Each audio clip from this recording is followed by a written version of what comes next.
이 시간에는 사도행전 6장 8절부터 15절 말씀까지 읽었습니다. 오늘은 사도행전 27번째 시간으로 부제목은 천사의 얼굴이란입니다. 천사의 얼굴이란. 우리는 지난 시간에 집사가 명예나 또는 직위가 아니라 다른 사람들을 섬기는 하인이라고 말씀드렸습니다. 그래서 사도들이 오로지 기도하는 일과 말씀 사역에 힘쓰리라 라고 그랬다. 그래서 우리가 하나님 안에서 하는 봉사 사역 가운데 말씀과 기도를 통한 것만 가장 중요하냐, 가장 우월하냐, 그건 아닙니다. 봉사는 다 같은 봉사지만 사람마다 하는 역할이 다 다릅니다. 어떤 사람은 말씀을 통해서 봉사를 하고, 어떤 사람은 기도로서 봉사를 하고, 어떤 사람은 물질로 봉사를 하고, 어떤 사람은 재능으로 봉사를 하고, 어떤 사람은 자기의 손과 발로 누군가를 하인처럼 섬기면서 봉사합니다. 이런 것이 바로 성경에서 말하는 그리스도인의 삶입니다. 실제로 본문에서 식량과 돈으로 다른 사람을 섬기는 하인으로 선출된 7명의 집사님 가운데 특별히 스데반 집사님과 빌립 집사님은 나중에 보면 하나님의 말씀으로 사람들을 섬기는 그런 봉사를 하게 됩니다. 그뿐만 아니라 성경에서 이 7이라는 숫자는 완전수를 의미한다고 우리가 전에 요한계시록을 나눌 때 말씀드렸습니다. 따라서 초대교회가 7명의 디아코노스, 즉 하인을 뽑았고 그 내용을 전하는 본문 속에 하인과 관련된 단어가 디아코노스, 디아코니아, 디아코네오 이런 단어들이 나오게 됩니다.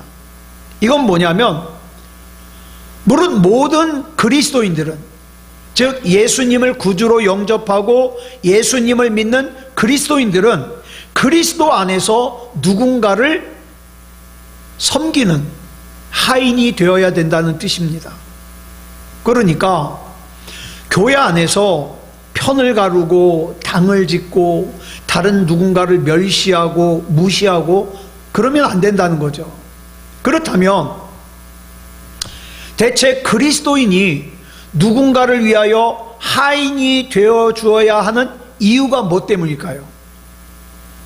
내가 다른 사람보다 부족하기 때문입니까? 예수님께서 이거에 대한, 이 질문에 대한 대답을 마태복음 20장 28절에서 말씀을 하셨습니다. 같이 읽겠습니다. 인자가 온 것은 섬김을 받으려 함이 아니라 도리어 섬기려 하고 자기 목숨을 많은 사람의 대속물로 주려 함이니라. 아멘. 여기서 섬기다로 번역된 헬라어 동사가 바로 디아코네오입니다. 예수님께서 이 땅에 오신 것은 인간 위에 군림하기 위해서가 아니라 죄와 사망에 빠진 인간을 살리는 하인이 되어주기 위해서 오셨다는 뜻이죠. 예수님께서 인간을 위한 하인이 되어주시지 않았다면 어찌 이 추악한 죄인에 지나지 않는 인간을 위해 예수님의 생명을 대속물로 내놓을 수가 있겠습니까? 예수님께서 인간을 위해서 십자가의 제물이 되어주셨다는 것 자체가 예수님이 스스로 인간을 위한 하인이 되어주셨다는 뜻입니다.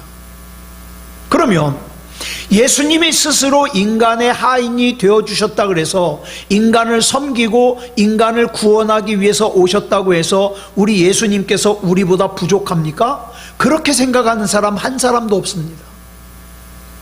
그리스도인이란 바로 그 주님을, 이 땅에 인간을 섬기기 위해서 오신 주님을 주인으로 모시고 그 주님을 본받아 그 주님을 따라서 살기 위한 하인의 삶을 사는 그런 사람들이 바로 그리스도인입니다. 그렇기 때문에 우리를 위해서 하인이 되어주신 예수 그리스도 안에서 우리 역시 누군가를 위해서 하인이 되어주는 것은 그리스도인 된 사람의 당연한 의무라고 할 수 있죠. 그리스도인이 말씀으로, 기도로, 물질로, 재능으로, 또 손발로 누군가의 하인이 되어주는 것은 바로 그것이 나의 하인이 되어주셔서 나를 구원하신 예수님을 온전히 섬길 수 있는 유일한 길이기 때문이에요. 가만히 보면 이 땅에서 예수를 믿는 신앙생활을 수십 년 하는 사람들 가운데 과연 무엇이 신앙생활인지, 무엇이 예수님을 닮아가는 생활인지 전혀 모르면서 살다가 생을 마치는 사람들이 너무 많아요. 예수님을 닮는다는 것이 뭡니까? 예수님이 가셨던 그 섬기는 삶을 나도 섬기는 삶을 살아가는 거거든요. 바로 여기에 절대로 우리가 잊어버리면 안 되는 중요한 사실이 있습니다. 그리스도인이 누군가를 하인처럼 섬기는 것이 곧 주님의 하인이 되어 주님을 섬기는 길이기 때문에 예수 그리스도 안에서 누군가를 섬기는 사람은 곧 자기 자신을 섬겨주시는 예수님의 인격을 닮아가는 사람이라고 할 수 있습니다. 그런데 이게 쉽지 않아요.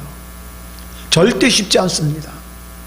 다시 말해서 내가 예수님을 믿는다고 하면서도 누군가를 섬기기를 거부하고 봉사하기를 거부하고 그렇게 산다면 나를 섬겨주신 예수님과 전혀 관계가 없는 사람이 되는 거죠. 이것이 바로 사도들이 7명의 하인, 즉 7명의 집사님을 선출할 때 기준을 본문 3절에서 이렇게 설명한 이유입니다. 같이 읽겠습니다. 시작. 형제들아, 너희 가운데서 성령과 지혜가 충만하여 칭찬받는 사람 7을 택하라. 우리가 이 일을 그들에게 맡기고. 자, 주님의 일을 맡는 주님의 하인으로 선택될 수 있는 조건이 뭐라 그랬습니까? 성령과 지혜가 충만하여 칭찬 듣는 사람이라 그랬어요. 헬라어 원문을 그대로 우리말로 해석을 하면 이런 뜻입니다. 성령과 지혜가 충만한 사람으로 인정받는 자. 자, 그러면 여기서 말하는 성령이 충만한 사람은 어떤 사람입니까? 영이신 주님과 함께 동행하는 사람이죠. 그러면 지혜가 충만한 사람은 어떤 사람입니까? 역시 하나님의 말씀에 깨어있는 사람이란 뜻이에요. 내가 영이신 주님과 함께 동행하고 내가 하나님의 말씀에 깨어있어서 하나님의 말씀대로 살아갈 수 있는 사람들, 그런 사람이라면 당연히 예수님을 닮아 내가 누군가의 하인이 되어줄 수 있죠. 그런데 성령과 상관이 없는 사람, 하나님의 말씀과 상관이 없는 사람은 나는 죽어도 섬기는 거 못하겠다는 거예요. 내가 저 사람보다 못난 게 뭐냐는 거죠. 절대 못하겠다는 거죠. 살 수가 없습니다. 그런 삶을 사는 사람들이 어찌 사람들로부터 성령과 지혜가 충만한 사람이라고 인정받지 않겠습니까? 성령으로 충만하게, 또 하나님 말씀으로 충만하게. 이걸 바꿔 말하면 누구든지 주님 때문에 말씀으로, 기도로, 물질로, 재능으로, 자기의 손발로 누군가를 섬기고 누군가를 위해주는 사람은 어떤 사람이라고 할 수 있냐? 성령과 지혜로 충만한 사람이라고 할 수 있어요. 그런데 오늘날 교회 안에 문제가 뭐냐? 섬김을 받으려고만 해요. 누군가 나를 위해주기만을 원합니다. 내가 누군가의 손발이 되어주고 내가 누군가를 위해주려고 하질 않아요. 자, 그런 사람은 나를 위해서 하인이 되어주신 주님과 관계가 없는 사람이 되는 거죠. 주님께서 나를 섬겨주시고 나의 하인이 되어주신 것처럼 나 또한 역시 누군가를 섬기고 하인이 되어줄 때 비로소 나는 예수님을 닮아가는 사람이라고 할 수 있고 성령과 지혜가 충만한 사람이라고 할 수 있는 겁니다. 자, 초대교회가 선출한 7명의 집사님 중에 한 명이 스데반 집사님입니다. 그런데 성경에 보면은 이 스데반 집사님이 큰 기사와 표적을 행했다고 기록하고 있습니다. 자, 우리가 사도행전 1장 1절부터 본문에 이르기까지 2장 22절, 2장 43절을 보면 기사와 표적이 일어나고 놀라운 일과 기적을 행한 일이 나오는데, 거기서는 누가 능력을 행했습니까? 하나님이 기적을 행하셨습니다.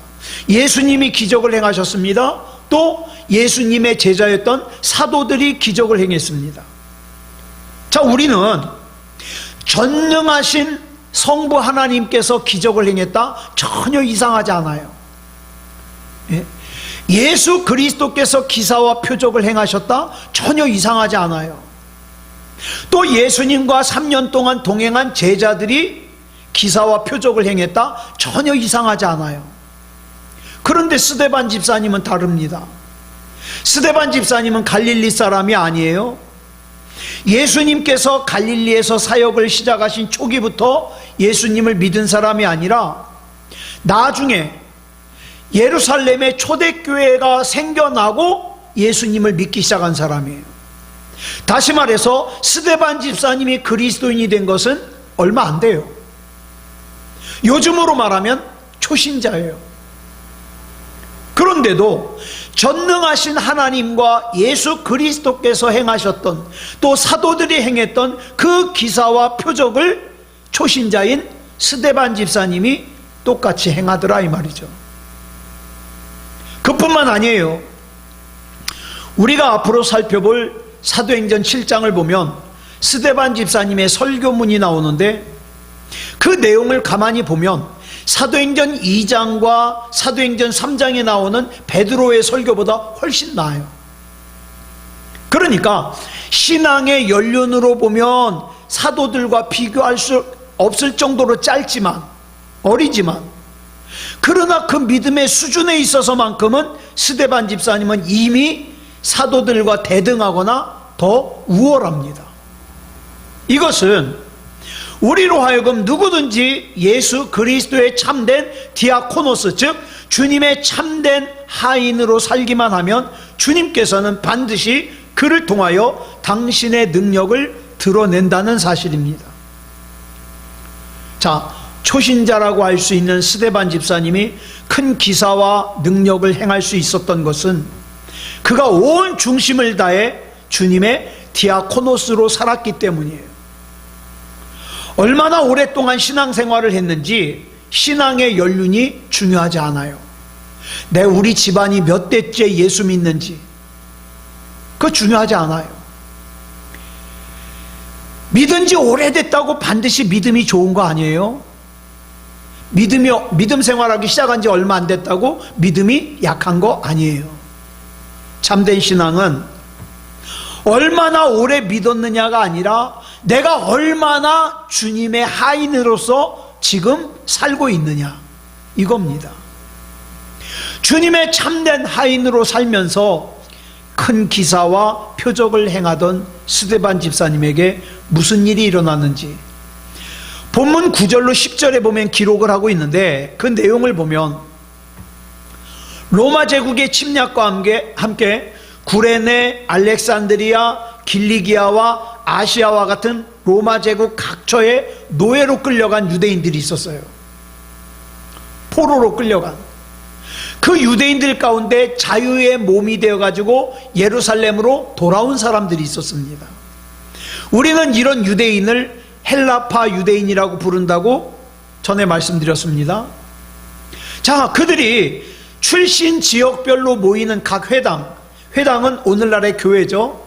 어떤 교회는 구레네에서 포로로 있던 사람들이 모이는 교회, 어떤 교회는 알렉산드리아에서 포로로 있던 사람들이 모인 교회, 이렇게 다 각각 달라요.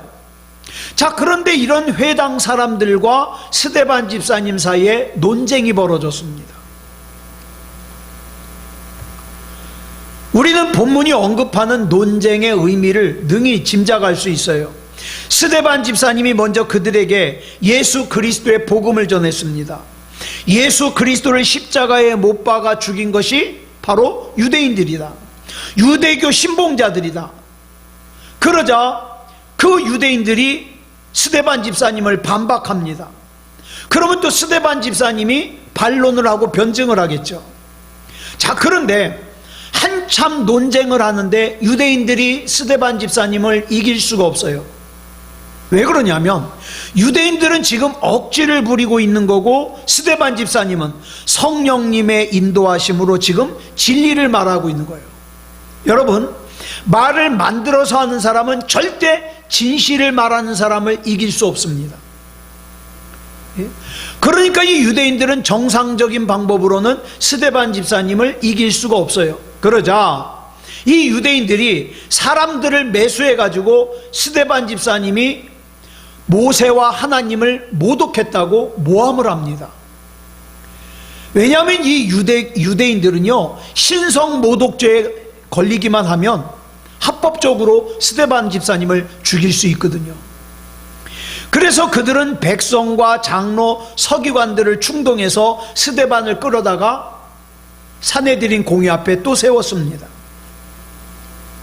우리는 장로와 서기관들을 포함한 유대교 지도자들이 자신들이 못 박아 죽인 예수가 다시 살아난 메시아라고 증거하는 이 초대교회 그리스도인들의 말 때문에 혹시 자기의 기득권이 타격을 입을까봐 염려해가지고 막 예수님이 메시아라고 증거하는 사도들을 끌어다가 막 재판을 하고 얼마나 집요하게 괴롭혔습니까? 그런데 이번에는 그 유대교 지도자들 뿐만 아니라 유대인 백성들까지 가담해가지고 스데반 집사님을 산헤드린 공회 앞으로 끌고 갔습니다. 이유는 스데반 집사님을 모함한 사람들이 그 백성들을 충동질했기 때문이에요. 자, 그러면 도대체 무슨 말로 그 유대인 백성들을 충동질했는가? 그들이 산헤드린 공회 앞에 세운 거짓 증인들의 증언을 들어보면 알 수 있습니다. 거짓 증인들이 나와서 뭐라 그러냐면, 저기 저 스데반이라는 사람이 예수님께서 모세가 전해준 규례를 폐하고 이곳 곧 예루살렘 성전을 헐어버릴 거라고 얘기했다는 거예요. 이 말에 이스라엘 백성들은, 일반 유대인 백성들은 화가 났어요. 그래가지고 스데반 집사님을 죽이려고 했습니다. 자, 왜 그랬을까요? 이 예루살렘 성전을 헐어버리는 일이 무슨 일이기에 이렇게 일반 백성들이 화가 났을까요? 그들 모두 하나님을 믿는 신앙인들입니다. 명목상으로는 다 하나님을 믿는 유대인들이에요. 그러므로 그들 가운데는 자기가 지금 하는 이 행동이 하나님을 향한 충성된 마음에서 비롯된 것이라는 걸 의심하지 않아요. 하나님께 충성하는 거라는 거죠. 그러나 그들은 성자 하나님이신 예수 그리스도를 십자가에 못 박아 죽일 정도로 사실은 하나님과 상관이 없는 사람들이에요. 오늘날 그런 사람들 많습니다. 자기는 하나님을 믿는다고 얘기를 하는데, 자기는 예수님을 믿는다고 생각하는데, 사실 조금만 깊이 들어가 보면 하나님과 상관없는 사람들, 예수님과 상관없는 사람들, 구원과 상관없는 사람들, 천국과 상관없는 사람들이 많아요. 그 원인이 그러면 이 사람들이 그렇게 스데반 집사님을 제거하려고 한 원인이 뭘까요? 이스라엘 전역에 퍼져 사는 남자들은 1년에 꼭 3번은 예루살렘 성전을 찾아가서 제사를 드려야 됩니다. 세계 각처에 흩어져 있던, 흩어진 유대인들이라고 했죠. 디아스포라. 이 디아스포라 유대인에게도 예루살렘 성전 순례는 신성한 의무예요. 따라서 매년 이 예루살렘 성전에는 수백만 명의 유대인들이 모여옵니다. 그래가지고 그 모여온 수백만 명의 유대인들이 그 예루살렘에 머물면서 소나 양을 잡아서 제사를 드리기 위해서, 또 그곳에서 잠깐 머물기 위해서 먹고 자고 하는 그런 경비는 엄청난 금액이죠. 그것은 고스란히 유대교 최고 지도자들을 포함한 예루살렘에서 살고 있는 사람들의 수입이 됩니다. 한마디로 말해서 예루살렘에 살고 있는 사람치고 예루살렘 성전 덕에 먹고 살지 않는 사람은 한 사람도 없다고 봐야 되죠. 자, 그런데 자기네들에게 그렇게 중요한 역할을 하는 예루살렘 성전을 허물어질 거라고, 무너뜨릴 거라고 저 스데반이라는 사람이 설교했다는 거예요. 거짓 증인들이. 그러니까 화가 나죠. 이 사람들은 지금 하나님을 위해서 화를 내는 것이 아니라 자기가 돈 벌 수 있는 그 돈 벌 수 있는 거리가 없어지는 게 화가 나는 거예요. 즉, 이 사람들은 자칭 하나님을 믿는다고 하는 사람들이었지만 사실은 하나님을 믿는 것이 아니라 자기의 돈주머니를 자기의 주인으로 삼고 사는 사람들이었어요. 하나님을 믿는 것처럼 보이지만 사실은 돈을 더 믿어요. 돈이 더 중요해요. 이 예루살렘의 유대인들은 그래서 소수의 무리를 충동질해서 신성모독죄로 스데반을 죽이기 위해 거짓 증인까지 세우게 된 거죠. 그러니까 지금 이 산헤드린, 재판하고 있는 산헤드린 공회에서 스데반 집사님의 편은 한 사람도 없는 거예요. 모두 스데반 집사님을 죽이려고 하는 사람들 뿐입니다. 자, 그러면 이 상황이 스데반 집사님에게는 위기 아닙니까? 억울하기 짝이 없잖아요. 그러면 당연히 이 스데반 집사님의 얼굴은 어때야 돼요? 공포에 질려 있거나 아니면 그 유대인들에게 제발 살려달라고 목숨을 구걸하거나 아니면 자포자기의 절망스러운 표정을 짓거나 아니면 적어도 자기를 거짓말로 모함하는 그 사람들을 향해서 화라도 내야 되지 않겠습니까? 이게 당연한 거예요. 그런데 그 위기에 처한 스데반 집사님의 얼굴을 본문 6장 15절을 보면 이렇게 기록하고 있습니다. 시작. 공회 중에 앉은 사람들이 다 스데반을 주목하여 보니 그 얼굴이 천사의 얼굴과 같더라. 우리는 여기서 천사의 얼굴이라 그러니까 어떻게 합니까? 그냥 항상 웃는 얼굴, 누가 뭐래도 그냥 웃는 얼굴, 마음씨 좋은 얼굴, 이런 걸로 생각해요. 아니요, 두 가지 측면에서 생각해 봐야 됩니다. 첫째로 스데반 집사님의 얼굴이 천사의 얼굴 같았다는 것은 우리가 항상 상상하는 그 천사처럼 그냥 해맑고 항상 웃고 아름답기만 한 그런 얼굴이란 뜻이 아니에요. 여러분, 성경에 하나님의 사자로 등장하는 천사는 항상 밝고 좋은 소식만 갖고 오지 않습니다. 천사는 때로는 하나님의 지엄하신 심판을 전하는 역할도 하죠. 그러므로 여기서 말하는 천사의 얼굴은 시도 때도 없이 그저 해맑고 아름답고 웃고 그런 얼굴이 아니라 하나님께서 나에게 뭘 명하시든지 나는 그 말씀 그대로 반드시 수행하겠다는 결연한 표정을 말하는 거예요. 즉, 모든 사람들이 거짓말로 모함을 해가지고 나를 죽이려고 하는 그 위기의 순간에도 예수 그리스도의 복음, 예수님께서 그리스도라는 진리를 내가 반드시 지켜내고야 말겠다는, 아무리 나를 협박해도 나를 죽이려고 대들어도 나는 이 진리만큼은 반드시 전하겠다는 스데반 집사님의 결연한 표정, 이것을 오늘 성경에서는 천사의 얼굴 같았다 이렇게 표현한 것입니다. 그렇다면 우리는 천사의 얼굴을 성경 곳곳에서 만날 수 있습니다. 예를 들어서 아브라함이 하나님께서 지시할 땅, 하나님께서 명령할 땅에 순종하기 위해서 고향과 친척과 아버지의 집을 떠나 미지의 땅인 가나안을 향해서 나아갈 때 그의 얼굴은 천사의 얼굴 같았을 겁니다. 왜냐하면 좋은 일이든 나쁜 일이든 나는 하나님께서 내게 지시하는 대로 가겠다는 뜻이거든요. 또 모세가 내 백성을 구하라는 하나님의 명령을 쫓아 당시 세계 최고의 강국이었던 애굽의 왕 바로와 단신으로 1대1로 맞설 때 그의 결연한 얼굴은 천사의 얼굴 같지 않았습니까? 당신이 여기서 나를 죽인다 할지라도 나는 하나님께서 나에게 당신에게 하라고 전하신 그 말씀을 전할 수밖에 없다는 거예요. 또 처녀 마리아가 처녀의 몸으로 잉태를 하면 성 밖에 끌려나가 돌에 맞아 죽을 수도 있는 상황인데, 아기 예수님을 잉태할 때 주의 계집종이오니 주님께서 내게 말씀하신 대로 내게 이루어지이다 라고 말씀할 때에 이 마리아의 표정은 천사의 얼굴과 같지 않았겠습니까?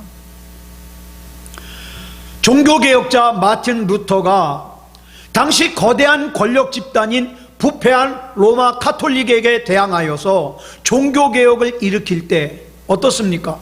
죽으면 죽으리라는 각오를 가지고 결연한 결단을 했기 때문에 그 마틴 루터의 표정 역시 천사의 얼굴 같지 않았겠습니까? 주기철 목사님이 일제시대 때 신사에 참배를 하지 않으면 죽이겠다는 협박 가운데 때로는 협박을 합니다.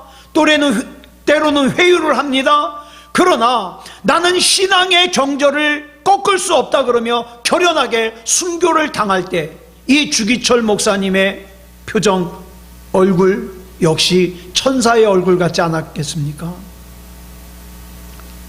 자, 저와 여러분이 이 세상을 살면서 온 마음을 다해, 온 중심을 다해 나는 하나님의 말씀대로 살겠다고 결단하고 나는 믿음다운 믿음을 지키겠다고 결단할 때에 저와 여러분의 얼굴 역시 천사의 얼굴이 되는 겁니다. 자, 본문이 스데반 집사님의 얼굴을 천사의 얼굴로 묘사한 두 번째 의미는, 그렇다면 그 사내들인 공회에 스데반 집사님을 제외한 다른 사람들의 얼굴은 상대적으로 악마의 얼굴이 되는 거죠. 스데반 이외의 사람, 즉 스데반을 모함하고 죽이려고 하는 사람들은 모두 하나님이 아니라 자기의 돈주머니를 위해서, 자기의 탐욕을 위해서 하나님을 섬기던 사람들입니다. 오늘날도 마찬가지예요. 내가 하나님이 나의 하나님이 아니라 내가 하나님을 잘 섬겨야만, 내가 하나님을 잘 믿어야만 내가 부자가 될 것 같으니까, 내가 고생하지 않고 살 것 같으니까, 내가 잘 살 것 같으니까, 그래서 하나님을 믿는다면 천사의 얼굴일 수 없어요. 이런 사람들은 내가 하나님을 믿었음에도 불구하고 어려운 일을 당하면 반드시 시험에 듭니다. 내가 교회 열심히 다녔는데 왜 이런 일이 나에게 일어나냐 이 말이죠. 그러나 여러분, 마태복음 4장을 보면 사탄 마귀가 광야에서 예수님을 어떻게 유혹했습니까? 40일 동안 금식하신 예수님께 돌로 떡을 만들어 먹으라고 유혹하는가 하면, 자기에게 절 한 번만 하면 천하만국의 권세를 다 주겠다고 유혹하지 않았습니까? 자, 가만히 보세요. 이 마태복음 4장에서 사탄 마귀가 예수님께 주겠다고 한 것들이 다 뭡니까? 지금 저와 여러분이 가지고 싶어 하는 거예요. 좋은 집, 좋은 차, 더 많이 쌓아놓는 돈, 사람들의 칭찬, 다 우리가 원하는 거잖아요. 원하는 거. 즉 이 유대인들은 세상의 것을 더 가지기 위해서 하나님을 이용한 사람들이에요. 그러니까 진짜 하나님을 섬기는 스데반 집사님을 죽이려고 그러잖아요.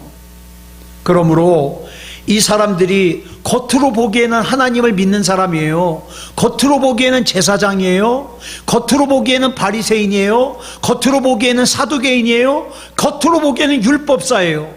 그러나 하나님을 하나님으로 섬기는 사람들이 아니라 자기의 탐욕을 채우기 위해서 하나님을 이용하는 악마의 덫에 걸린 악마의 노예들일 뿐입니다. 그러니 그들이 아무리 인자한 표정을 지은들, 그들이 아무리 멋있는 표정을 지은들 하나님이 보시기에는 악마의 얼굴일 수밖에 없는 거죠. 그러므로 우리는 오늘 본문을 통해서 참된 그리스도인은 천사의 얼굴을 가진 사람이라는 걸 기억해야 됩니다. 천사의 얼굴이라 그래서 항상 웃는 얼굴이 아니에요. 항상 마음씨 좋은 얼굴이 아니에요.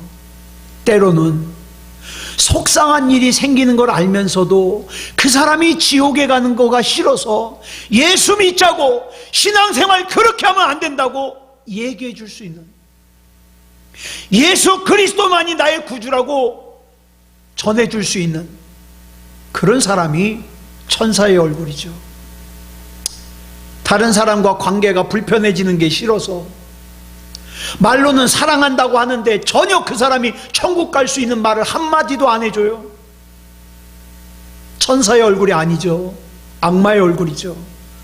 너는 지옥 가든 말든 나는 지금 너와 관계가 불편한 게 싫어. 그러니까 나는 그냥 아무것도 안 할래. 이거는 사탄 마귀의 얼굴이에요. 참된 그리스도인은 어떤 경우에도 악마의 얼굴을 지니면 안 됩니다. 왜냐하면 참된 그리스도인은 자기의 돈주머니나 세상의 것을 섬기는 사람이 아니라 오직 하나님을 하나님으로, 하나님을 나의 주인으로 모시는 사람이기 때문이에요. 그렇다면 우리 한번 내 얼굴을 한번 돌아보자고요. 나는 지금 어떤 얼굴을 가지고 살고 있는가? 얼굴에 미소만 띄고 있다고 천사의 얼굴이 아니라 그랬어요. 교회에서는 천사의 얼굴인데 세상에 나가서 세상의 작은 이익 앞에서는 하나님을 기억하지도 못하는 악마의 얼굴로 변하는 거 아닙니까? 아침에는 천사의 얼굴로 시작하지만 밤에는 온갖 세상의 탐욕스러운 걸로 머리와 마음을 가득 채우는 악마의 얼굴로 마무리하지 않습니까? 상황과 여건에 따라 천사의 얼굴과 악마의 얼굴을 넘나들면서 왔다 갔다 한다면 우리 하나님께서 얼마나 가슴 아파하시겠냐 이 말이죠. 네. 세상에서 세상의 것과 자기의 돈주머니를 섬기느라고 하나님은 생각도 못하고 하나님을 무시하고 예배를 무시하고 믿음이 아닌 믿음을 가지고 있으면서 구원받지 못할 믿음을 가지고 있으면서 막연히 나는 하나님 아니까, 나는 그리스도인이니까 나는 천국 갈 거야, 나는 구원받을 거야, 그런 사탄 마귀의 속임수에 속으면 안 됩니다. 네. 자, 이제 불편한 일을 겪더라도 하나님의 말씀을 하나님의 말씀대로 받고 또 믿음다운 믿음을 지켜내는 이 시대의 스데반이 되지 않겠습니까?